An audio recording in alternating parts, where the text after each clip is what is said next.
Hello everyone, welcome to my channel account Guruji. I am professor Sandeep Dixit और आज हम start करेंगे अपना new topic that is standard costing.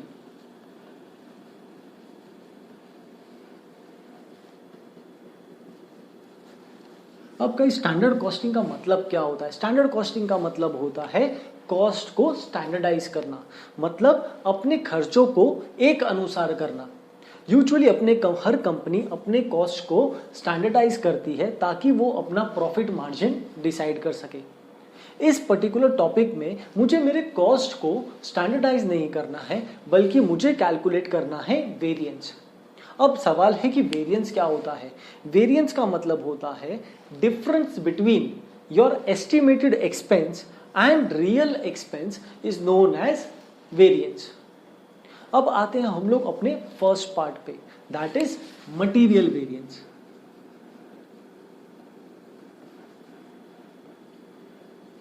अब इंपॉर्टेंट थिंग, मटेरियल वेरिएंस क्या है? मटेरियल परचेज करते करते जो वेरिएंस आता है वो हमारे लिए क्या है? Material variance. यानी कि जो भी एक्सपेक्टेड एक्सपेंस था, जो हमने सोचा था कि इतना खर्चा होगा और जो हकीकत में खर्चा हुआ, उन दोनों के बीच में जो डिफरेंस है वो वेरिएंस है। तो मटेरियल्स खरीदने में जो एक्सपेक्टेड एक्सपेंस था और जो रियल एक्सपेंस हुआ, उन दोनों के बीच का जो डिफरेंस होगा वो मेरे लिए क्या होगा? Material variance. एक सिंपल सा एग्जांपल लेते हैं। सपोज ये देखो, मैं लिख रहा हूं इधर मेरा स्टैंडर्ड डेटा और ये है मेरा एक्चुअल डेटा। ठीक है, मैंने एक्सपेक्ट किया था कि मैं इस साल 1000 यूनिट परचेज करूंगा और 1000 यूनिट परचेज करूंगा। अपने पास्ट एक्सपीरियंस के बेसिस पर मैंने सोचा था कि मैं ये खरीदूंगा 10 रुपीज पर केजी के हिसाब से। 10,000 केजी माल खरीदूंगा और 10 रुपीज पर केजी के हिसाब से खरीदूंगा।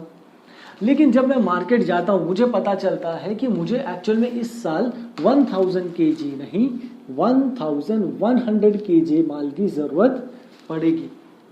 और जब मैं मार्केट में जाके चेक करता हूं कि प्राइस क्या चल रहा है मार्केट में, तो मार्केट वाला भी मुझे बोलता है सर इस साल आपको 11 रुपीज पर केजी माल खरीदना पड़ेगा। तो इंपॉर्टेंट थिंग क्या है? मैंने एक्सपेक्ट किया था कि मैं 1000 केजी खरीदूंगा, बट हकीकत में कितना खरीदना पड़ा? 1100। मैंने सोचा था कि मैं कितने रुपए पर केजी माल खरीद के लेके आऊंगा? 10 रुपीज पर केजी, बट हकीकत में कितने में खरीदना पड़ा? 11 रुपीज।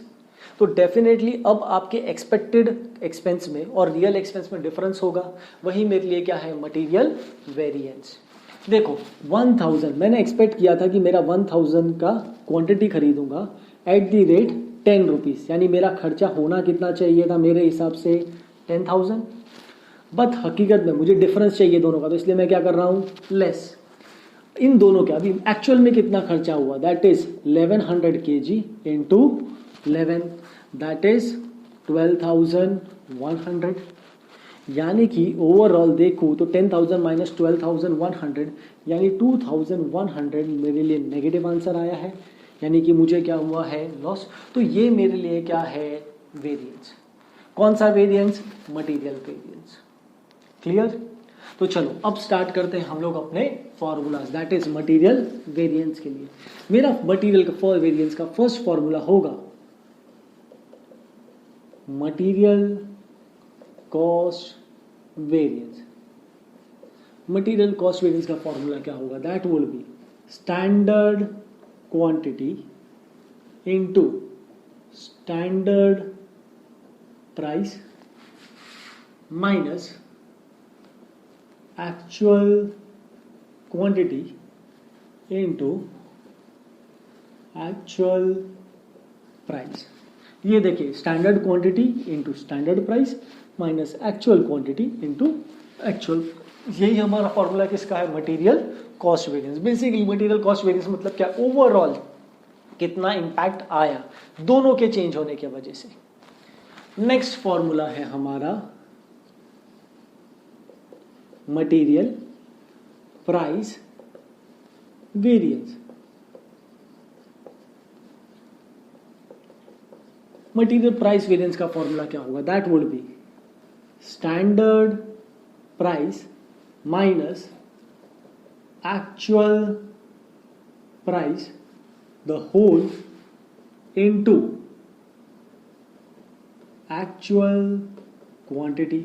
अब आप बोलोगे सर ये मटेरियल प्राइस वेरिएंस क्या है? कहीं सिर्फ और सिर्फ प्राइस में चेंज होने की वजह से, सिर्फ प्राइस में चेंज होने की वजह से, ये देखो मैंने एक्सपेक्ट किया था 10 रुपया लेकिन परचेस किया 11 रुपये पे, तो सिर्फ इस 10 का 11 होने की वजह से मेरे कॉस्ट पे क्या इंपैक्ट आया, वो मेरे लिए क्या है? Material price variance. नेक्स्ट है हमारा third formula, that is material usage variance.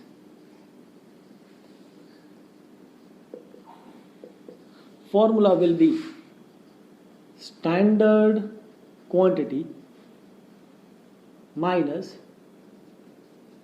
actual quantity into standard price। अब ये मटेरियल यूसेज वेरिएंस का मतलब क्या है? मटेरियल यूसेज वेरिएंस का मतलब है सिर्फ क्वांटिटी चेंज होने के वजह से। ये देखो मैंने एक्सपेक्ट किया था मैं 1000 किलो माल खरीदूंगा लेकिन हकीकत में कितना खरीद के लाना पड़ा? 1100। तो सिर्फ क्वांटिटी में चेंज होने की वजह से मेरे कॉस्ट में कितना डिफरेंस आया, उसे हम लोग क्या कहते हैं? Material usage variance. Clear guys? Video को पॉज करके ये तीनों फॉर्मूलाज कॉपी कर लीजिए क्योंकि आगे सम्स में हम लोग यही 3 फॉर्मूलाज यूज करने वाले हैं। ठीक है, चलिए हमारा नेक्स्ट पार्ट है लेबर वेरिएंस।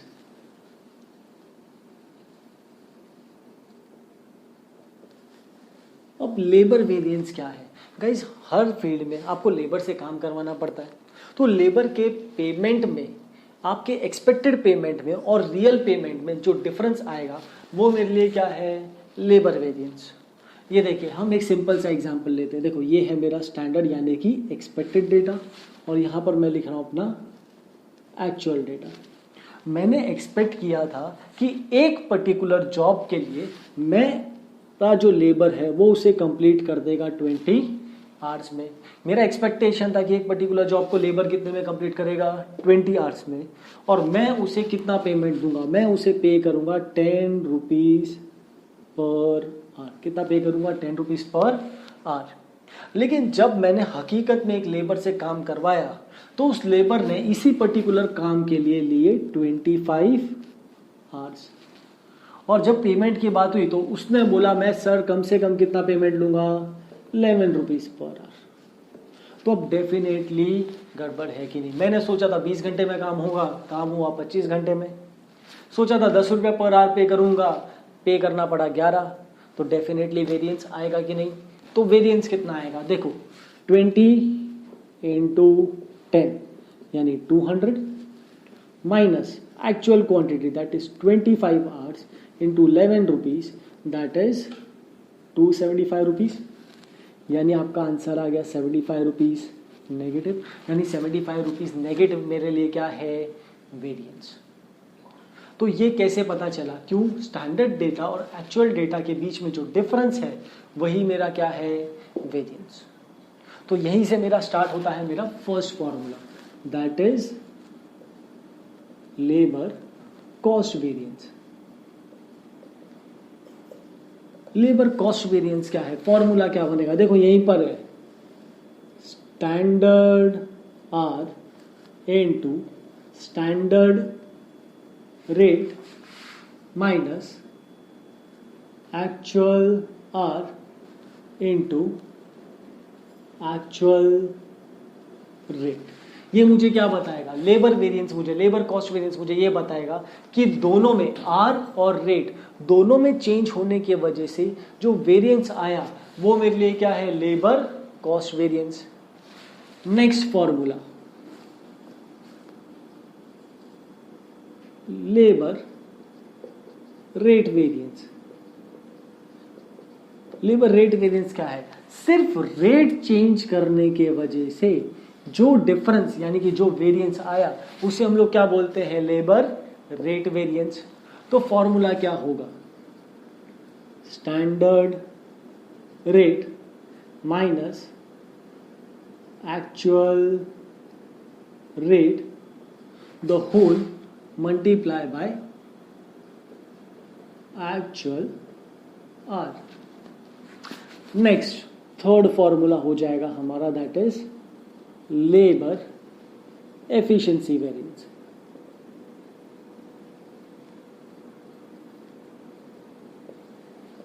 लेबर एफिशिएंसी का फॉर्मूला का क्या होगा, दैट वुड बी स्टैंडर्ड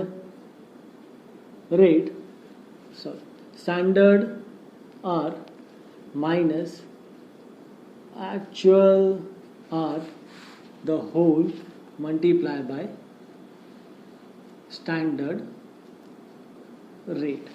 ये फॉर्मूला मुझे क्या बताएगा, सिर्फ मेरे टाइम पीरियड यानी ये आवर्स चेंज होने की वजह से जो डिफरेंस है, ये 20 का 25 होने की वजह से मेरा कितना लॉस या कितना प्रॉफिट हुआ, वो मुझे कौन बताएगा, लेबर एफिशिएंसी वेरिएंस। क्लियर है गाइस? वीडियो पॉज करके ये फॉर्मूला कॉपी कर लीजिए ताकि आगे हम लोग सम्स पे जा सके। चलिए कंटिन्यू करते हैं सम्स। देखिए मुझे क्या दिया गया, जैसे आप देख सकते हैं, calculate material and labour variance from the following data, और मुझे पूरा एक नीचे डेटा क्वेश्चन दिया हुआ है। इंपॉर्टेंट थिंग, मुझे कैलकुलेट क्या करना है, मुझे मटेरियल और लेबर दोनों के वेरिएंस कैलकुलेट करने बोला है। क्या स्पेसिफाई किया है कौन सा वेरिएंस कैलकुलेट करना है? नहीं। तो ऐसे केस में हम 6 के 6 वेरिएंस कैलकुलेट करके आएंगे। तो अभी मुझे 6 वेरिएंस कैलकुलेट करना है, तो मैं पहले ही 6 फॉर्मूला यूज कर लेता हूँ, क्योंकि एट द एंड ये पूरा टॉपिक फॉर्मूला बेस्ड है। तो देखिए स्टार्ट करते हैं। मेरा फर्स्ट फॉर्मूला लिख देता हूं मैं, heading material variance. Material variance में फर्स्ट फॉर्मूला क्या था हमारे लिए, फर्स्ट फॉर्मूला था material cost variance. Formula will be standard quantity into standard price minus actual quantity into actual price. Guys अगर अभी तक आपको फॉर्मूला याद नहीं है तो आप पहले की वीडियो में पहले वाले पार्ट के सारे फॉर्मूला जो आपने लिखे थे वो आप सामने रख सकते हैं ताकि आपको कंफ्यूजन ना हो, क्योंकि मैंने यहाँ पर इस वक्त शॉर्ट एब्रीवेशंस यूज किए हैं। नेक्स्ट फॉर्मूला था मटेरियल प्राइस वेरिएंस। फॉर्मूला था standard price minus actual price into actual quantity. Next third formula था material usage variance, that is standard quantity minus actual quantity into standard price. Next हमारे पास थे labour variance के formula. Labour variance का first formula था labour cost variance.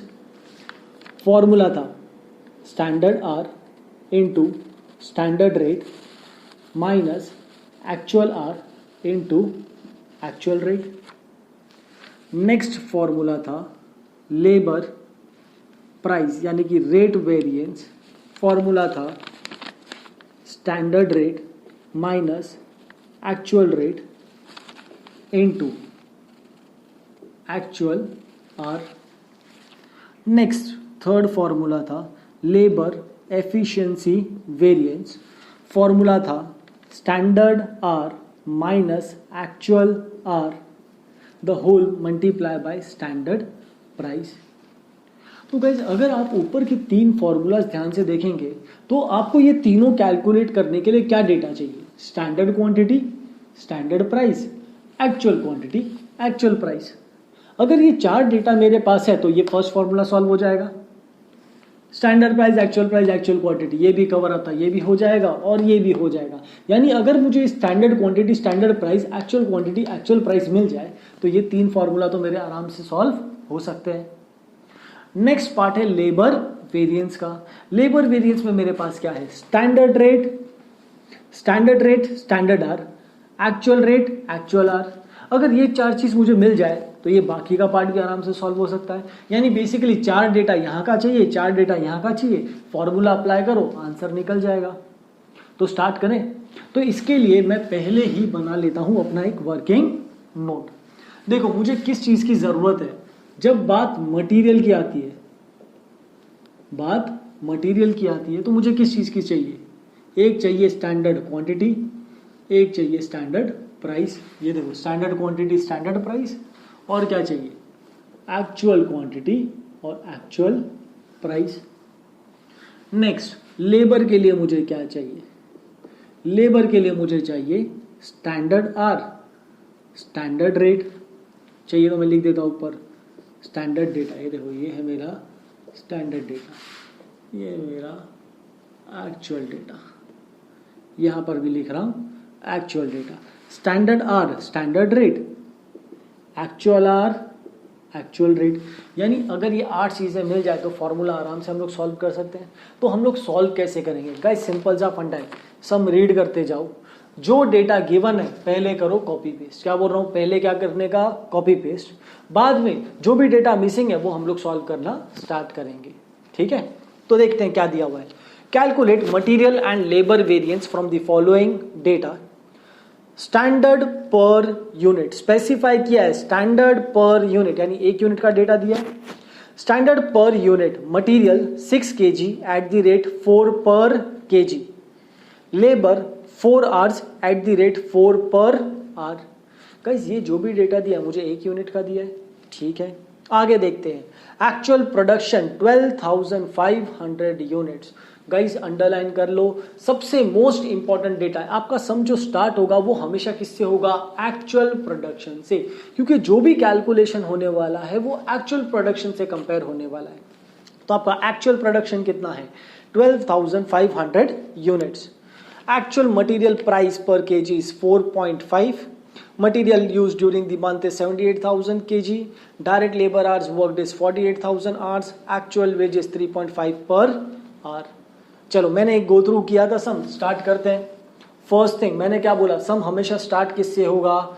Actual production से, क्योंकि production के बेसिस पर ही हमारा पूरा सम सॉल्व होना चाहिए। तो मैं लिख रहा हूं, ये देखो ऊपर ही लिख रहा हूं हेडिंग में, एक्चुअल प्रोडक्शन। एक्चुअल प्रोडक्शन हमारा कितना है? 12,500 kg। तो इंपॉर्टेंट थिंग्स, जो भी डेटा होना चाहिए वो 12,500 का होना चाहिए। यानी स्टैंडर्ड डेटा भी 12,500 का होगा, एक्चुअल डेटा भी 12,500 का होगा। तब भी हम इन्हें आपस में कंपेयर कर सकते हैं और हमें प्रिसाइज आंसर मिलेगा। तो देखिए मुझे क्या दिया गया। फर्स्ट थिंग मुझे दिया था स्टैंडर्ड पर यूनिट, मुझे 1 यूनिट का डेटा दिया हुआ है। देखो हेडिंग में दिया standard per unit material 6 kg eight the rate 4 पर kg। बट प्रॉब्लम क्या है? मेरा एक्चुअल प्रोडक्शन कितना है? 12,500। तो ऐसी सिचुएशन में हमेशा बनाने का वर्किंग नोट, ये देखो वर्किंग नोट मेरा क्या होगा, यहां पर लिख रहा हूं। ये है मेरा स्टैंडर्ड क्वांटिटी और ये है मेरा आउटपुट यानी कि मेरा प्रोडक्शन। उन्होंने मुझे क्या बोला था? पर यूनिट, 1 यूनिट बनाने के लिए स्टैंडर्ड क्वांटिटी मेरा लगता है 6। उन्होंने बोला था ना स्टैंडर्ड डेटा पर यूनिट यानी 1 यूनिट के लिए स्टैंडर्ड क्वांटिटी कितना है? 6।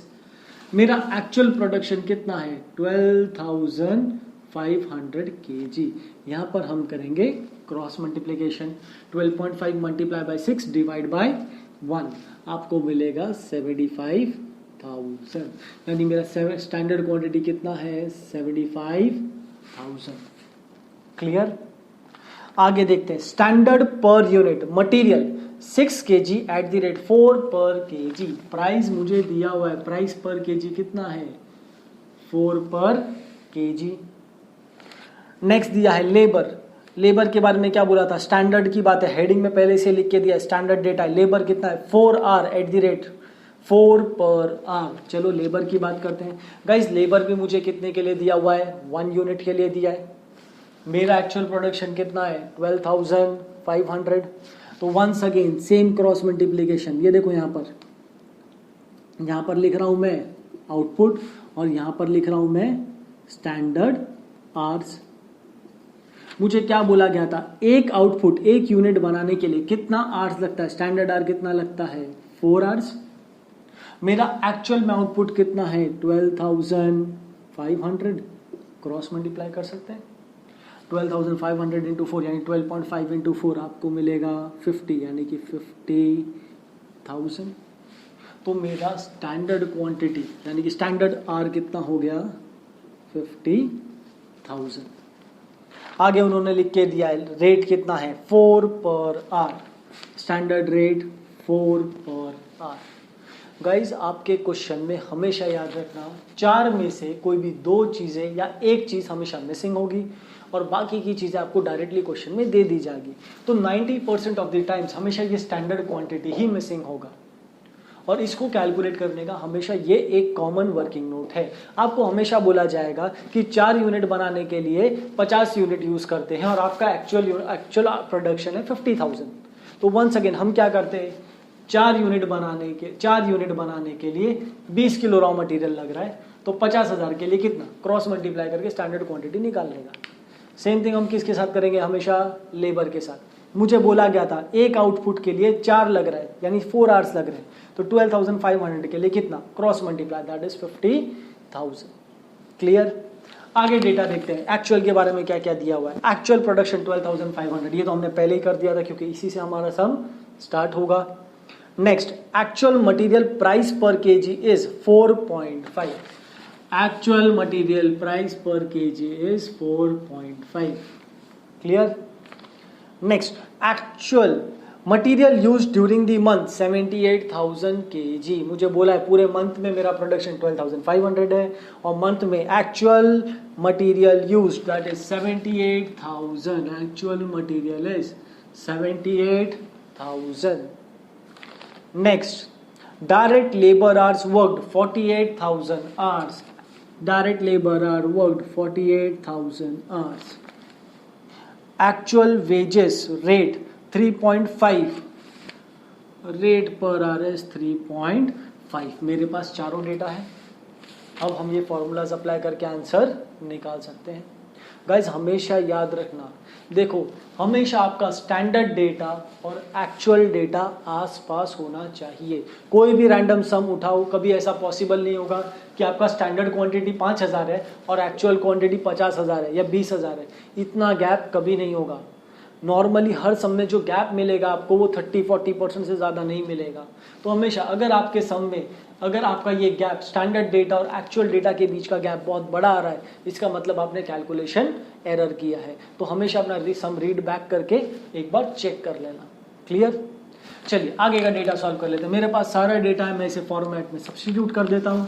Standard quantity that is 75,000 rupees into standard price 4 minus actual quantity 78,000 into actual price 4.5। ये मैं कैलकुलेट कर दूंगा तो मुझे डायरेक्टली आंसर मिल जाएगा -51,000।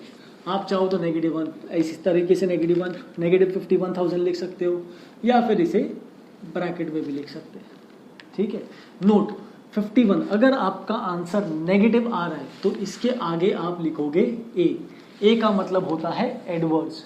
अगर आपका आंसर आ रहा है पॉजिटिव तो आप उसके आगे लिखोगे एफ। क्लियर। चलिए कंटिन्यू करता हूं। नेक्स्ट है मेरा मटेरियल प्राइस वैरिएंस। फॉर्मूला क्या था, standard price minus actual price into actual quantity. तो स्टैंडर्ड प्राइस था 4 माइनस एक्चुअल प्राइस है 4.5 इनटू एक्चुअल क्वांटिटी है मेरा 78,000, यानी 78,000 इंटू 0.5 दैट इज 39,000 नेगेटिव। तो इसके लिए मैं वंस अगेन लिख रहा हूं ए। नेक्स्ट है मटेरियल यूसेज वैरिएंस। फॉर्मूला था standard quantity 75,000 minus actual quantity that is 78,000 into standard price that is 4। Calci use कर सकते हो। 75 माइनस 78 3 4 12, यानी कि 12,000 नेगेटिव। ये हो गया मेरा आंसर। अगर आपको answer at the end verify करना है तो हमेशा चेक कर सकते हो verification, material price variance plus material usage variance is equal to material cost variance, यानी इन दोनों का टोटल करके आपको ये आंसर मिलना चाहिए। -39 माइनस 12 माइनस 51। क्लियर। अगर ये आपका इक्वेशन सेटिस्फाई हो रहा है तो इसका मतलब आपका सम करेक्ट है। नेक्स्ट है labour variance. Formula standard R into standard rate. Standard R था मेरे पास 50,000 into standard rate that is 4 minus actual are 48,000 into actual rate that is 3.5. आप कैलकुलेटर पे कैलकुलेट कर सकते हैं और आपको आंसर मिल जाएगा that would B 32,000 positive. Guys note, इस बार आंसर पॉजिटिव मिला है तो इसके लिए मैं इसके आगे क्या लिख रहा हूं, एफ का मतलब क्या होता है, फेवरेबल. नेक्स्ट है स्टैंडर्ड रेट. स्टैंडर्ड रेट है मेरे पास 4 माइनस एक्चुअल रेट है 3.5 multiply by actual hour that is 48,000. 0.5 into 48 that is 24,000. Once again positive है, इसके लिए F. Next labour efficiency variance. Formula है standard are minus actual are into standard price. तो standard hour है मेरे पास 50,000 minus actual are 48,000 into standard price that is 4. 50 minus 48 2 into 4 8 यानी कि 8,000. पॉजिटिव आंसर है क्योंकि 50 माइनस 48 प्लस 2 होता है. तो वंस अगेन ये हो गया मेरा सम कंप्लीट. गाइज मैंने यहाँ पर एक फुल फ्लेज सम लिया है जो आपके बोर्ड एग्जाम्स में आपको 15 मार्क्स के लिए पूछा जा सकता है. ठीक है, तो अगर आप ये सम भी एग्जाम में जाने से पहले प्रैक्टिस कर लेंगे तो आपके लिए बेहतर होगा. देखिए यहाँ पर भी अपना मैं क्रॉस वेरीफाई कर सकता हूँ. ये दोनों को अगर आप प्लस करोगे, ये देखो ये दोनों को आप प्लस करोगे, labour rate variance plus efficiency variance 24,000 plus 8,000 answer मिलेगा आपको 32,000. इसका मतलब क्या है, हमारा सम का जो कैलकुलेशन है वो एकदम करेक्ट है. क्लियर. अगर गाइस वीडियो अच्छा लगे तो प्लीज लाइक एंड सब्सक्राइब कीजिए और नेक्स्ट आपको किस टॉपिक पर मेरा ये वीडियो चाहिए वो मुझे आप कमेंट बॉक्स में लिख के बताइए. Thank you.